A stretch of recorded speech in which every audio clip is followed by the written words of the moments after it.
আসসালামু আলাইকুম। এটিএন বাংলা সংবাদে সবাইকে স্বাগত জানাচ্ছি। আমি শান্তা ইসলাম। শুরুতেই বিআরবি কেবলস সংবাদ শিরোনাম। জানুয়ারির শেষে দেশে আসছে করোনার ভ্যাকসিন। ফেব্রুয়ারিতে সীমিত পরিসরে খুলতে পারে শিক্ষা প্রতিষ্ঠান।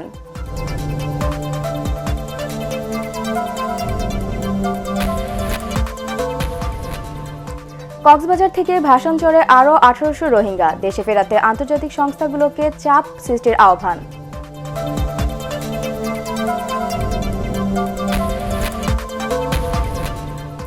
আওয়ামী লীগ ক্যান্টনমেন্ট থেকে জনগণের কাছে ক্ষমতা ফিরিয়ে দিয়েছে, এজন্যই উন্নয়নের সুফল পাচ্ছে মানুষ, বললেন প্রধানমন্ত্রী।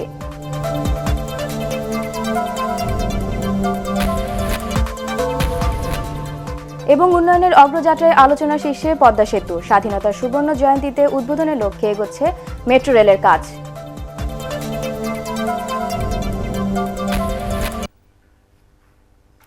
শুনছিলেন বিআরবি কেবলস সংবাদ শিরোনাম।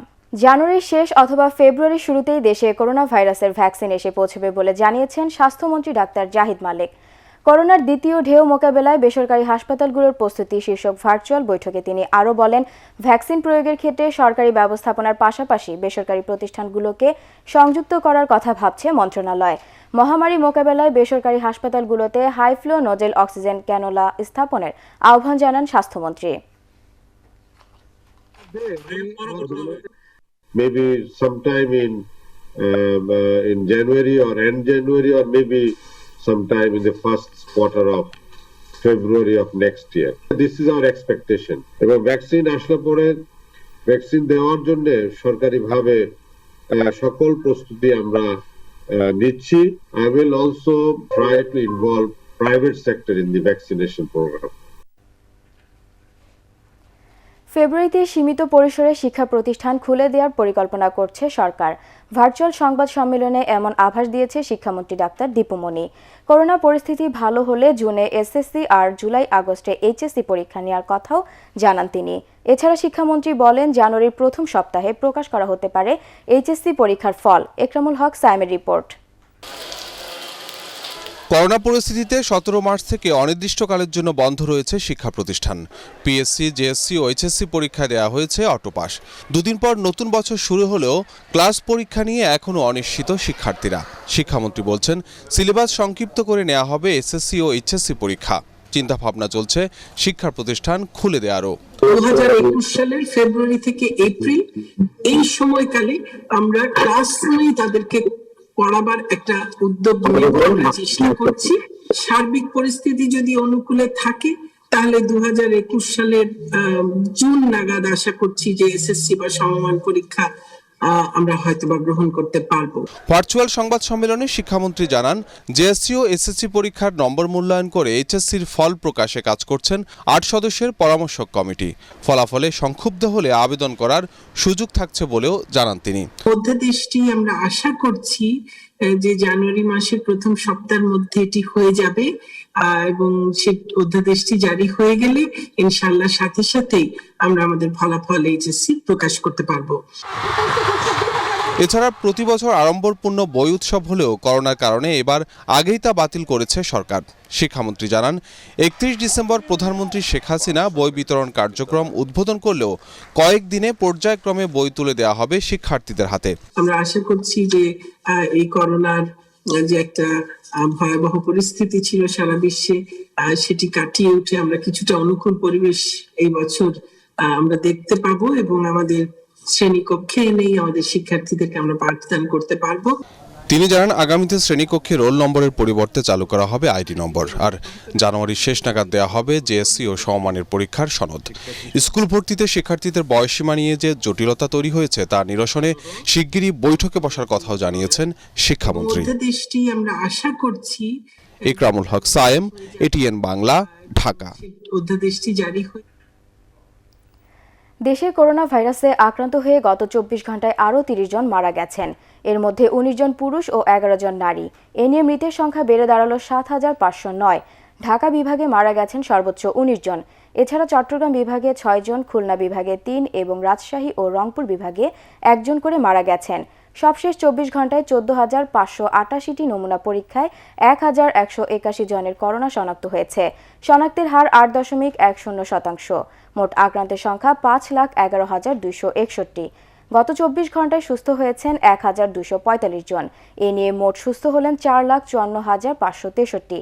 স্বাস্থ্য অধিদপ্তরের সংবাদ বিজ্ঞপ্তিতে এসব তথ্য জানানো হয়।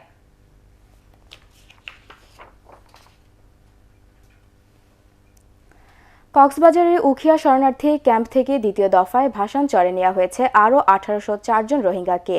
দুপুরে নৌবাহিনীর ৬টি জাহাজে এসব শরণার্থীদের নেওয়া হয় নোয়াখালীর হাতিয়া উপজেলার ভাসানচরে। এর মধ্যে ৪৩৩ জন পুরুষ, ৫২৩ জন নারী ও ৮৪৮ জন শিশু রয়েছে। সকাল ৯:১০টার দিকে নৌবাহিনীর ৫টি জাহাজে করে রোহিঙ্গা দলটি ভাসানচরের উদ্দেশ্যে রওনা দেয়। জাহাজগুলো চট্টগ্রাম বোট ক্লাব থেকে যাত্রা করে। ভাসানচরে যাওয়ার উদ্দেশ্যে গতকাল কক্সবাজারের বিভিন্ন শিবির থেকে বাসযোগে তাদের চট্টগ্রামে নেওয়া হয়। শরণার্থী ও প্রত্যাবাসন কমিশনারের কার্যালয়ে এক কর্মকর্তা জানান, স্বেচ্ছায় ভাসানচরে যেতে ইচ্ছুক রোহিঙ্গারা গত রোববার থেকে নিজ নিজ শিবিরে কর্মকর্তার কার্যালয়ে নিজেদের নাম অন্তর্ভুক্ত করেন। ব্যবসা বাণিজ্য করে দিতে আর ব্যবসা বাণিজ্য লাইন করে দিব হেন্দিল্লা হয়েরা আর ইয়া আসি দিয়ে নতুন আরো নিরাপত্তা করি আরে থাকি পাইজুম খাই পাইজুম সুখী সংসার করি পাইজুম হেন্দিল্লা আশা করি আরে আর যখন হাঁস দিলে হাঁস করিম, জাল বাইতে হলে জাল বাইম, আল করতে হলে আল করিম, খেত করতে হলে খেত করিম, আজ করা ফাইতে হলে ইং করিম, জিয়ান করতে ব্যবস্থা করি দে ইয়াং করিম। নিজেরা উদ্যোগী হয়ে এখানে এসছে, সব প্রণোদিতভাবে, কেউ কিন্তু জোর করা হয়নি এখানে। এবং আমরা বিশ্বাস করি এই গ্রুপটা আমাদের ভবিষ্যতে আরও বাড়বে। আমাদের যেহেতু ১ লক্ষ লোকের আবাসন ব্যবস্থা করা হয়েছে।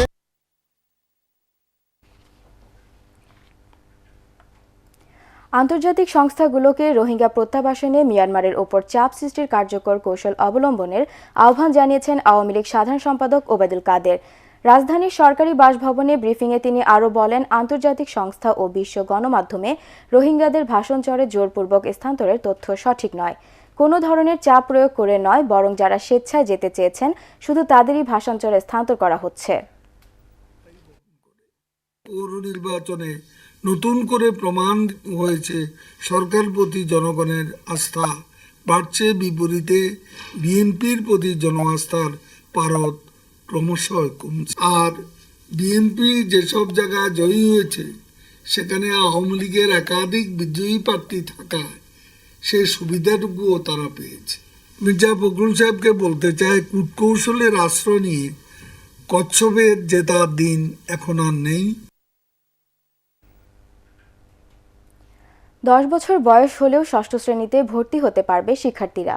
হাইকোর্ট নতুনভাবে এই বয়স নির্ধারণ করে দিয়েছেন। একই সাথে ষষ্ঠ শ্রেণীতে অনলাইনে ভর্তির কার্যক্রম আরও 1 সপ্তাহ বাড়ানোর নির্দেশ দেওয়া হয়েছে। 2010 সালের জানুয়ারির পরে যেসব শিশুর জন্ম তারা ষষ্ঠ শ্রেণীতে ভর্তি হতে পারবে না, এই শর্ত স্থগিত করেছে উচ্চ আদালত। মুন্সিগঞ্জের এক শিক্ষার্থীর বাবার করা রিটের প্রাথমিক শুনানি শেষে বিচারপতি JBM হাসান ও বিচারপতি খায়রুল আলমের দ্বৈত বেঞ্চ এসব আদেশ দেন। আদালত 10 বছর বয়সী শিক্ষার্থীদের ভর্তির সুযোগ দিয়ে অনলাইন আবেদন সংশোধন করারও নির্দেশনা দিয়েছে। গত 27 ডিসেম্বর অনলাইনে স্কুল ভর্তির আবেদন করার সময় শেষ হয়েছে, আর ভর্তির লটারি হওয়ার কথা 30 ডিসেম্বর। শুনানি হয়ে প্রপার একটা নির্দেশনা চলে আসবে। যখনই কেউ অ্যাপ্লিকেশন করছিলেন যাদের জন্ম 1/1/2010 পরে ছিল কিন্তু তারা ক্লাসে অলরেডি ক্লাস 5-এ উঠে গেছেন, তাদেরটা নেওয়া হচ্ছিল না। এক জায়গাতে তারা বলছেন ম্যাট্রিকের জন্য মিনিমাম বয়স থাকতে হবে 14, on the other hand class 9-এর জন্য বলা আছে 12, আর যখন ক্লাস 6-এ ভর্তি হচ্ছে তখন বলছেন 11+। তো এখানে তো তাদেরই কাজের মধ্যে একটা সমন্বয়হীনতা, এগুলি সব লিখেছে। সার্কুলারটা স্টে করে দিয়েছেন এইরকম স্টুডেন্টদের জন্য যারা আগামী 2026 সালে 14 বছর বয়স অ্যাটেন্ড করবেন ম্যাট্রিকের জন্য। এবং এই বছরের যে ক্লাস 6-এ ভর্তির যে আবেদনের যে সময়সীমা ছিল সেটিকে আরও 7 দিন বর্ধন করে দিয়েছেন। ক্যান্টনমেন্ট থেকে আওয়ামী লীগ জনগণের কাছে ক্ষমতা ফিরিয়ে দিয়েছে। এজন্যই দেশে উন্নয়নের গতি সঞ্চার হয়েছে বলে জানিয়েছেন প্রধানমন্ত্রী শেখ হাসিনা। জাতীয় অর্থনৈতিক পরিষদের সভায় তিনি বলেন, জনগণের হাতে ক্ষমতা আছে বলেই উন্নয়নের সুফল পাচ্ছে দেশের মানুষ। এ সময় জিডিপি 8.51 নির্ধারণ করে প্রায় 65 লাখ কোটি টাকার 8ম পঞ্চবার্ষিকী পরিকল্পনার অনুমোদন দেওয়া হয়। আপেল মাহমুদের রিপোর্ট। আগামী 5 বছরে দেশের সার্বিক উন্নয়ন পরিকল্পনা নির্ধারণে অনুষ্ঠিত হয় জাতীয় অর্থনৈতিক পরিষদ সভা। গণভবন থেকে পরিকল্পনা কমিশনে ভিডিও কনফারেন্সে প্রধানমন্ত্রী শেখ হাসিনার সভাপতিত্বে অনুষ্ঠিত এ সভায় প্রবৃদ্ধি নির্ধারণ করা হয় 8.51%। দারিদ্র্যের সীমা প্রায় 16 ভাগে নামিয়ে আনার পাশাপাশি 1,16,00,000 মানুষের কর্মসংস্থানের লক্ষ্যমাত্রা নির্ধারণ করা হয়।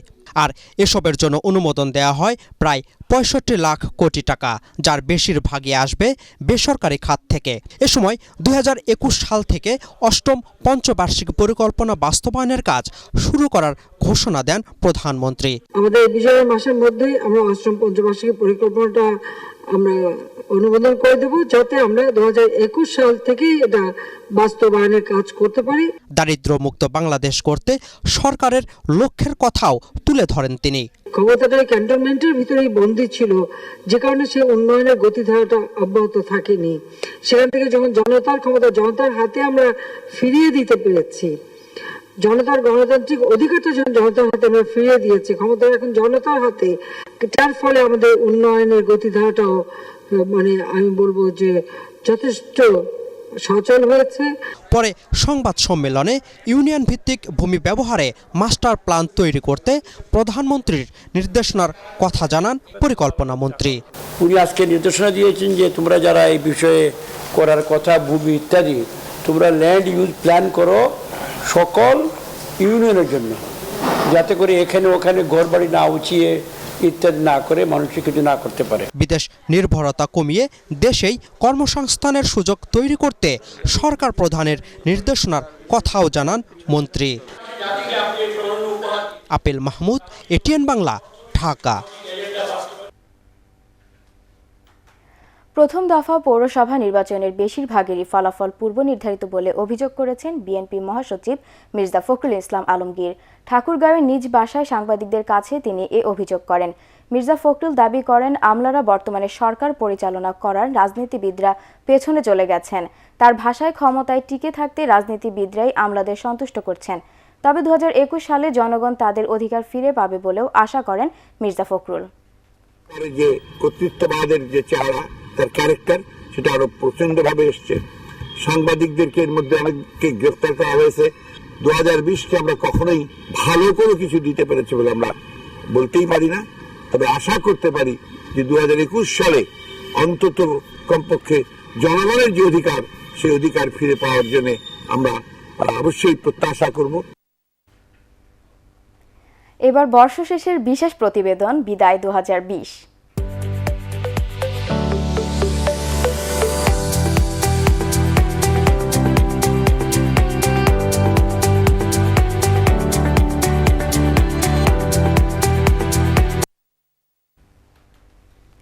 উন্নয়নের অগ্রযাত্রায় 2020 সালে আলোচনার শীর্ষে ছিল পদ্মা সেতু। বিজয়ের মাসে 41তম স্প্যান বসানোর মধ্য দিয়ে দৃশ্যমান হয় সেতুর পুরো কাঠামো। এদিকে স্বাধীনতার সুবর্ণ জয়ন্তীতে উদ্বোধনের লক্ষ্য নিয়ে এগিয়ে চলছে রাজধানীর মেট্রো রেলের কাজ। কর্ণফুলী নদীর তলদেশের টানেল তৈরির কাজ এরই মধ্যে 61% শেষ হয়েছে। সরকারের উন্নয়ন প্রকল্পগুলোর বিদায়ী বছরের অগ্রগতির খবর জানাচ্ছেন শফিকুল ইসলাম শামীম।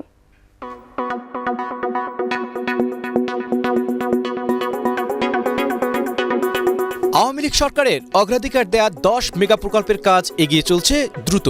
করোনা মহামারীর মধ্যেও থেমে নেই এসব প্রকল্পের কাজ। পদ্মা সেতু, metro rail, Karnaphuli tunnel, Matarbari কয়লা বিদ্যুৎ কেন্দ্র, রূপপুর পারমাণবিক বিদ্যুৎ কেন্দ্র, রামপাল কিংবা পায়রা তাপ বিদ্যুৎ কেন্দ্রের কাজের অগ্রগতি তাক লাগিয়ে দিয়েছে দেশবাসীকে। অগ্রগতি বিচারে সবচেয়ে এগিয়ে পদ্মা সেতু। সেতুর সার্বিক অগ্রগতি 82% বেশি। 10 ডিসেম্বর সর্বশেষ 41তম স্প্যান বসানোর মধ্য দিয়ে 6150 মিটারের পুরো সেতু এখন দৃশ্যমান। সংযুক্ত হলো মাওয়া ও জাজিরা প্রান্ত। করোনার কারণে কয়েক মাস বন্ধ থাকলেও এখন আবার চলছে দেশের প্রথম মেট্রো রেলের কাজ। উত্তরা থেকে আগারগাঁও পর্যন্ত কাজের অগ্রগতি প্রায় 78% এবং আগারগাঁও থেকে মতিঝিল পর্যন্ত 47% কাজ শেষ হয়েছে। 2021 সালের ডিসেম্বরের মধ্যে মেট্রো রেল চালুর ব্যাপারে আশাবাদী কর্তৃপক্ষ। ঢাকা থেকে ফরিদপুরের ভাঙা পর্যন্ত দেশের প্রথম এক্সপ্রেসওয়ে এরই মধ্যে চালু হয়েছে। এবছরের ৮ এপ্রিল ৫৫ কিলোমিটার দীর্ঘ এই দৃষ্টিনন্দন সড়কের উদ্বোধন করেন প্রধানমন্ত্রী। কর্ণফুলী নদীর তলদেশে নির্মাণাধীন বঙ্গবন্ধু টানেল দক্ষিণ এশিয়ার নদীর নিচে প্রথম টানেল। ৩.৩ কিলোমিটার লম্বা টানেলের কাজ ২০২২ সালের ডিসেম্বরে শেষ হওয়ার কথা। মাতারবাড়ি বিদ্যুৎ প্রকল্পটি সরকারের অগ্রাধিকারভুক্ত ১০ মেগা প্রকল্পের একটি। কয়লাভিত্তিক এ বিদ্যুৎ কেন্দ্র নির্মিত হবে আল্ট্রা সুপার ক্রিটিক্যাল প্রযুক্তিতে। নভেম্বর পর্যন্ত ভৌত কাজের অগ্রগতি ৪০ ভাগ। করোনা পরিস্থিতির মধ্যেও রূপপুর পারমাণবিক বিদ্যুৎ প্রকল্পের কাজ এগিয়ে চলছে। এই প্রকল্পের কাজ ইতিমধ্যে ৩০ ভাগেরও বেশি শেষ। এদিকে ২০২১ সালেই উৎপাদনে যাওয়ার লক্ষ্য নিয়ে এগিয়ে যাচ্ছে রামপাল বিদ্যুৎ কেন্দ্রের কাজ। পায়রা বন্দরের অবকাঠামোগত উন্নয়নের পাশাপাশি রেল এবং সড়ক পথে অগ্রাধিকার দেয়া হচ্ছে। ঢাকা কুয়াকাটা মহাসড়ক থেকে পায়রা বন্দর পর্যন্ত দেশের প্রথম 4 লেনের আরসিসি সড়ক নির্মাণ করা হয়েছে। ২০২১ সালেই আন্তর্জাতিক সমুদ্র বন্দর হিসেবে পুরোপুরি চালু করা সম্ভব হবে বলে আশা করছে কর্তৃপক্ষ। পটুয়াখালীর কলাপাড়ায় কয়লাভিত্তিক পায়রা তাপ বিদ্যুৎ কেন্দ্রের বাণিজ্যিক উৎপাদন শুরু হয় চলতি বছরের মে মাসে। করোনা পরিস্থিতির মধ্যে এটি ছিল বড় সুখবর। প্রধানমন্ত্রী শেখ হাসিনা প্রতিশ্রুত অগ্রাধিকার প্রকল্পের একটি দোহাজারী-কক্সবাজার ঘুমধুম রেলপথ নির্মাণ প্রকল্প। ২০২২ সালের জুনে এই প্রকল্পের কাজ শেষ হবার কথা। শফিকুল ইসলাম শামীম, এটিএন বাংলা, ঢাকা। এটিএন বাংলার দর্শকদের জন্য আরও ভালো মানের অনুষ্ঠান উপহার দেওয়ার ঘোষণা দিয়েছেন প্রতিষ্ঠানটির chairman doctor Mahfuzur Rahman. Eid quiz mega পুরস্কার প্রদান অনুষ্ঠানে তিনি বলেন, দর্শকদের পুরস্কৃত করতে আগামীতেও ঈদ আয়োজনে বিশেষ ব্যবস্থা রাখা হবে। শফিকুল ইসলাম শামীমের আরেকটি রিপোর্ট। 10 দিন ব্যাপী এটিএন বাংলার বর্ণাঢ্য ঈদ আয়োজন। দেশের প্রথম স্যাটেলাইট চ্যানেল এটিএন বাংলা বরাবরই ঈদ উপলক্ষে বিশেষ অনুষ্ঠানের আয়োজন করে থাকে। এবারও ঈদুল ফিতরে 10 দিনের বিশেষ অনুষ্ঠানের পাশাপাশি ছিল মেগা কুইজের ব্যবস্থা। আমার প্রিয়া ঘুমিয়ে আছে চাঁদের আলো করে। স্পন্সর প্রতিষ্ঠান ছিল বিএসবি ক্যামব্রিয়ান এডুকেশন গ্রুপ। প্রথম পুরস্কার ছিল Dhaka Bangkok Dhaka air ticket. কুমিল্লার আব্দুল হান্নান মেগা কুইজে বিজয়ী হন। তার পক্ষে পুরস্কার নেন মোহাম্মদ শফিকুল ইসলাম। এই পুরস্কার হয়তো ছোট্ট পুরস্কার, কিন্তু আমাদের যে চিন্তা চেতনা সেটি অনেক বিশাল। এটিএন বাংলা অনেক বড়ভাবে চিন্তা করে সারা বাংলাদেশকে, সারা পৃথিবীকে। সেই বিশালতা দিয়ে বাংলাদেশ এগিয়ে যাবে। করোনা মুক্ত হবার পর আমরা আরও বড় অনুষ্ঠানের আয়োজন করব। সেই অনুষ্ঠানের মধ্যে দিয়ে আমরা আরও অনেক ভালো ভালো পুরস্কার প্রদান করব বলে আমরা আশা করছি। অনুষ্ঠানে ভবিষ্যতেও দর্শকদের পছন্দ অনুযায়ী ভালো মানের অনুষ্ঠান নির্মাণের ঘোষণা দেন এটিএন বাংলার চেয়ারম্যান ডক্টর মাহফুজুর রহমান। আমার দর্শকবৃন্দ সবাইকে আমি জানাই যে আপনারা ঈদের প্রোগ্রাম খুব মনোযোগ সহকারে তো প্রতি বছর দেখেন। আগামী দিনগুলোতেও আপনারা এইসব কুইজ পুরস্কার জেতার জন্য আপনারা আসবেন, এগিয়ে আসবেন, এটা আমার দৃঢ় বিশ্বাস। লায়ন বাশার সাহেব আমাদের এটিএন এর শুরু থেকেই উনি আমাদের সঙ্গে আছেন। এটিএন বাংলা, এটিএন নিউজ দুই চ্যানেলের পক্ষ থেকেই জানাই আমি ওনাকে ধন্যবাদ। শিক্ষা বিষয়ক অনুষ্ঠান প্রচারের পাশাপাশি আগামীতে বিভিন্ন সৃজনশীল কাজে এটিএন বাংলার সাথে যৌথভাবে কাজ করার আগ্রহ প্রকাশ করেন বিএসবি ক্যামব্রিয়ান এডুকেশন গ্রুপের chairman Lion M K Bashar. ATN Bangla আমাদের এটি পরিবার, এবং এই পরিবারের সাথে আমরা বহুদিন থেকে আছি। এডুকেশন জোন এবং ডিবেট ফর ডেমোক্রেসির যে ডিবেট অনুষ্ঠানগুলোতে সেগুলোর সাথেও ছিলাম। আগামী দিনে হয়তো শিক্ষামূলক আরও নতুন নতুন অনুষ্ঠান এটিএন বাংলায় হবে, আমরা সেখানেও থাকার চেষ্টা করব। করোনা মহামারীর কারণে এবার ছোট পরিসরে আয়োজন করা হলেও আগামীতে আরও বড় আয়োজনের মধ্য দিয়ে কুইজ বিজয়ীদের পুরস্কৃত করার কথা জানান সংশ্লিষ্টরা। শফিকুল ইসলাম শামীম, এটিএন বাংলা, ঢাকা। রাজধানীর ফুলবাড়িয়া সুপারমার্কেট 2-এ দোকানের বৈধতা দেওয়ার কথা বলে প্রায় 35 কোটি টাকা আত্মসাতের অভিযোগ এনে ঢাকা দক্ষিণ সিটি কর্পোরেশনের সাবেক মেয়র সাইদ খোকন সহ 7 জনের বিরুদ্ধে আদালতে মামলা হয়েছে।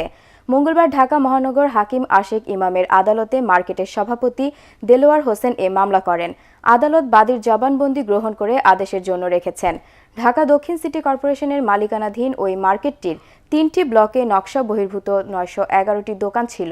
এসব দোকান উচ্ছেদে গত 8 ডিসেম্বর অভিযান শুরু করে ডিএসসিসির কর্মকর্তারা। তবে অর্থ আত্মসাতের বিষয়টি অস্বীকার করেছেন সাবেক মেয়র।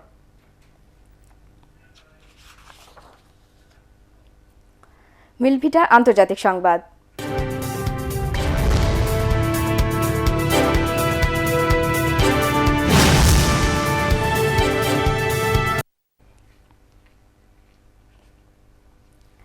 বিশ্বে করোনা ভাইরাসে আক্রান্ত রোগীর সংখ্যা ছাড়িয়েছে 8,13,62,000। মারা গেছেন 17,76,000-এরও বেশি মানুষ। করোনায় সবচেয়ে ক্ষতিগ্রস্ত দেশ যুক্তরাষ্ট্রে আক্রান্ত রোগীর সংখ্যা 1,93,10,000-এরও বেশি। মৃত্যু 3,35,000-এর অধিক। ক্ষয়ক্ষতিতে দ্বিতীয় অবস্থানে থাকা ভারতে আক্রান্তের সংখ্যা 1,02,24,000 ছাড়িয়েছে। মৃত্যু 1.5 লাখের কাছাকাছি। অতি সংক্রামক রূপ নেওয়া যুক্তরাজ্যের নতুন করোনা ভাইরাসেরও সন্ধান মিলেছে ভারতে।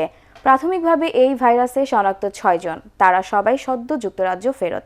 রাশিয়ায় করোনা ভাইরাসে আক্রান্তের সংখ্যা অনেক বেশি হলেও মৃত্যুর হার কম।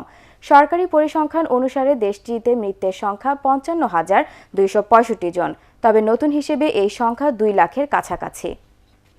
জনপ্রিয় অভিনয় শিল্পী ও পুলিশ কর্মকর্তা ডিএ তায়েবের উদ্যোগে বিএফডিসিতে দুস্থ অসহায় শিল্পী ও কলাকুশলীদের মাঝে শীতবস্ত্র বিতরণ করা হয়েছে।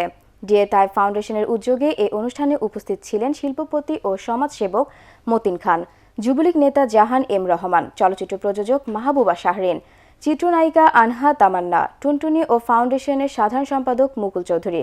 করোনাকালীন সময়েও নিয়মিত দুস্থ ও অসহায় শিল্পীদের পাশে দাঁড়িয়েছে ডিএ তায়েব ফাউন্ডেশন।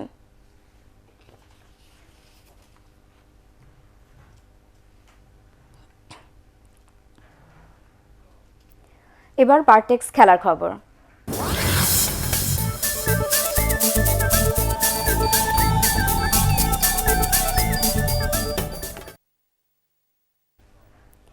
আরামবাগকে একমাত্র গোলে হারিয়ে উত্তর বারিধারাকে নিয়ে ফেডারেশনের কাপের কোয়ার্টার ফাইনালে সাইফ স্পোর্টিং ক্লাব বি গ্রুপের শীর্ষ দল হিসেবে শেষ 8-এ জায়গা পায় সাইফ। বঙ্গবন্ধু জাতীয় স্টেডিয়ামে গোলশূন্য প্রথমার্ধের পর খেলার 57 মিনিটে বদলি খেলোয়াড় আরিফুর রহমান যে গোলটি করেন তাতেই নিশ্চিত হয় গ্রুপের সাইফের শীর্ষস্থান। এই জয়ে 3 ম্যাচে 9 পয়েন্ট নিয়ে কোয়ার্টার ফাইনালে উঠল তারা। এর আগে ব্রাদার্স ইউনিয়নকে 3-0 গোলে হারিয়ে গ্রুপের দ্বিতীয় স্থানে উঠে আসে উত্তর বারিধারা। বিজয়ী দলের ইয়েভগেনি কুচনেভ, সুমন রেজা এবং মোহাম্মদ আবদুল রাহিম গোল 3টি করেন। নতুন বছরে বাংলাদেশ ক্রিকেট বোর্ডের কেন্দ্রীয় চুক্তিতে যুক্ত হতে যাচ্ছেন অলরাউন্ডার সাকিব আল হাসান। আন্তর্জাতিক ক্রিকেট কাউন্সিল আইসিসির নিষেধাজ্ঞা থাকায় 2019-এর অক্টোবর থেকে সাকিব কেন্দ্রীয় চুক্তির বাইরে ছিলেন। চলতি বছরের 29 অক্টোবর তার নিষেধাজ্ঞা শেষ হয়। জানুয়ারি থেকে ওয়েস্ট ইন্ডিজের বিপক্ষে হোম সিরিজ দিয়ে বাংলাদেশ ক্রিকেট দলের ব্যস্ততা শুরু হবে। সাকিবের চুক্তির বিষয়টি জানিয়েছেন বিসিবির নির্বাচক হাবিবুল বাশার। এছাড়া জাতীয় দলে নিয়মিত হতে পারলে চুক্তিতে রাখা হতে পারে তাসকিন আহমেদকেও।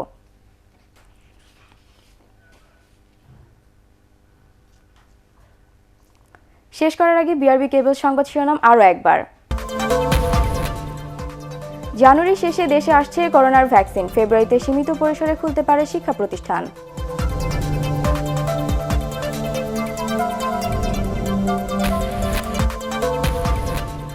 কক্সবাজার থেকে ভাসানচরে আরও 1800 রোহিঙ্গা। দেশে ফেরাতে আন্তর্জাতিক সংস্থাগুলোকে চাপ সৃষ্টির আহ্বান।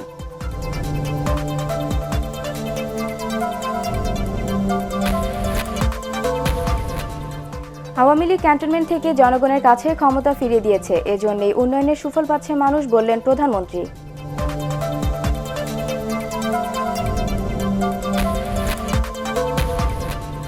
এবং উন্নয়নের অগ্রযাত্রায় আলোচনার শীর্ষে পদ্মা সেতু। স্বাধীনতার সুবর্ণ জয়ন্তীতে উদ্বোধনের লক্ষ্যে এগোচ্ছে মেট্রো রেলের কাজ।